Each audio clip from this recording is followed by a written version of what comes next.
Ang paglalakbay sa ilang. Ikalawang kabanata. At nagsibalik tayo at pumunta sa ilang papunta sa dagat na pula, ayon sa iniutos ng Panginoon sa akin. At sa matagal na panahon, nagpaikot-ikot tayo sa kaburulan ng Seir. Pagkatapos sinabi sa akin ng Panginoon, matagal na kayong nagpapaikot-ikot sa kaburulang ito. Ngayon dumiretso kayo sa hilaga.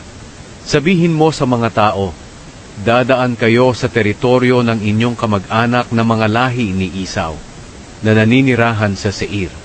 Matatakot sila sa inyo, pero mag-ingat kayo sa kanila.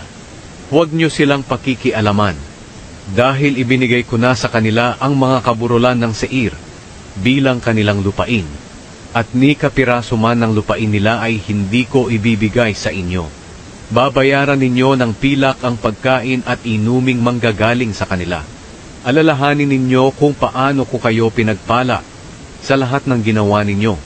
Ako ang Panginoon na inyong Diyos ay nagbabantay sa inyo sa paglalakbay sa malawak na ilang na ito. Sa loob ng 40 taon, sinamahan ko kayo at hindi kayo kinulang ng mga bagay na kailangan ninyo. Kaya dumaan tayo sa mga kadugo na lahi ni Isaw na naninirahan sa Seir. Hindi tayo dumaan sa daan ng Araba na nanggagaling sa mga bayan ng Elat at Ezyon-Geber. Nang naglalakbay na tayo sa daan sa ilang ng Moab, sinabi sa akin ng Panginoon, huwag ninyong guguluhin o lulusubin ang mga Moabita na lahi ni Lot, dahil ibinigay ko sa kanila ang Ar bilang lupain nila, at ni kapiraso man ng lupain nila ay hindi ko ibibigay sa inyo. Noong una naninirahan sa Ar ang marami at malalakas na tao na tinatawag na Emita. Sila'y matatangkad katulad ng mga angkan ni Anak.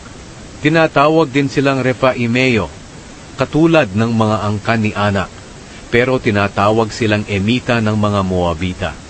Sa Seir dati nakatira ang mga Horeo, pero pinalaya sila ng mga lahi ni Isaw at sila na ang nanirahan doon, katulad ng ginawa ng mga Israelita sa mga Kananeo, sa lupain na ibinigay ng Panginoon sa kanila.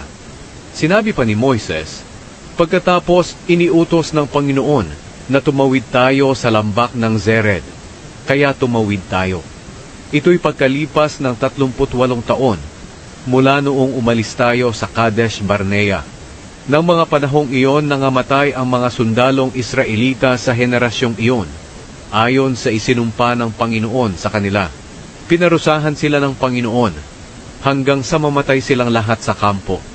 Nang patay na ang lahat ng sundalo, sinabi sa akin ng Panginoon, sa araw na ito tumawid kayo sa hangganan ng Moab sa Ar. Kapag nakarating na kayo sa mga Amonita na mga lahi ni Lot, huwag ninyo silang guguluhin o lulusubin, dahil ibinigay ko sa kanila ang lupaing iyon, at hindi ko kayo bibigyan kahit na maliit na bahagi nito. Ang lupaing iyon ay kilala rin noong una na lupain ng mga Refaimeo, pero tinawag silang Zamzumeo ng mga Amonita. Napakarami nila at napakalalakas, at matatangkad katulad ng mga angkan ni Anak. Ito rin ang ginawa ng Panginoon sa mga lahi ni Isaw na nakatira sa Seir. Pinagpapatay niya ang mga Horeo, para makapanirahan ang mga lahi ni Isaw sa kanilang lupain. Hanggang ngayon naninirahan pa rin sila sa lupaing iyon. Ito rin ang nangyari nang sinalakay ng taga-Kaftor ang mga taga-Avim na naninirahan sa mga baryo ng Gaza. Nilipol nila ang mga taga-Avim at tinirhan ng lupain ng mga ito. Pagkatapos, sinabi ng Panginoon, ngayon tumawid na kayo sa lambak ng Arnon. Ibinibigay ko sa inyo ang Amoreyong si Haring Sihon ng Heshbon at ang kanyang lupain. Salakayin ninyo siya at angkinin ang kanyang lupain. Mula ngayon, loloobin kong matakot sa inyo ang lahat ng bansa sa buong mundo. Manginginig sa takot ang makakarinig ng tungkol sa inyo. Natalo ang hari ng Heshbon na si Sihon. Kaya noong naroon tayo sa ilang ng Kedemot, nagsugo ako ng mga mensahero kay Haring Sihon ng Heshbon, upang sabihin sa kanya ang mensahe para sa ikabubuti ng aming relasyon. Sinabi ko, Kung maaari, payagan nyo kaming dumaan sa inyong lupain. Sa pangunahing daan lang kami dadaan. Hindi kami lilihis ng daan. Babayaran namin ang aming makakain at maiinom. Ang pakiusap lang namin sa inyo, payagan nyo kaming dumaan sa inyong lupain. Katulad ng ginawa ng mga lahi ni Isaw na naninirahan sa Seir at ng mga Moabita na naninirahan sa Ar.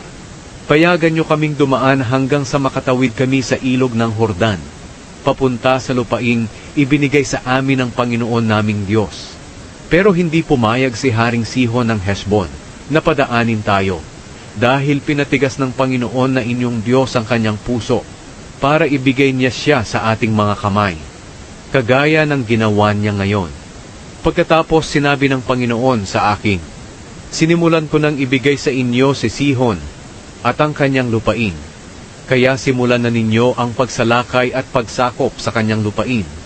Nang nakikipaglaban si Sihon at ang kanyang mga sundalo sa atin doon sa Jahaz, ibinigay siya ng Panginoon na ating Diyos sa atin, at pinatay natin siya, pati ang mga anak niya, at ang lahat ng sundalo niya.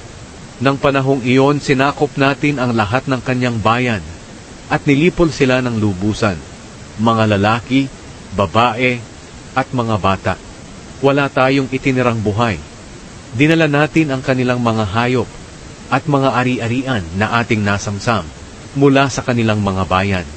Tinulungan tayo ng Panginoon na ating Diyos sa pag-agaw ng Aroer, ang lugar sa tabi ng lambak ng Arnon, at sa mga bayan sa paligid ng lambak na ito, at ng mga lugar hanggang sa Gilead. Walang bayan na matibay ang mga pader na hindi natin kayang pasukin. Pero ayon sa iniutos sa atin ng Panginoon na ating Diyos, hindi tayo lumapit sa kahit aling lupain ng mga Amonita, kahit sa lambak ng Jabok, o sa mga bayan sa palibot ng mga kaburulan. Read the scriptures. Isusulat ito para sa susunod na salinlahi, upang sila rin ay magpuri sa Panginoon.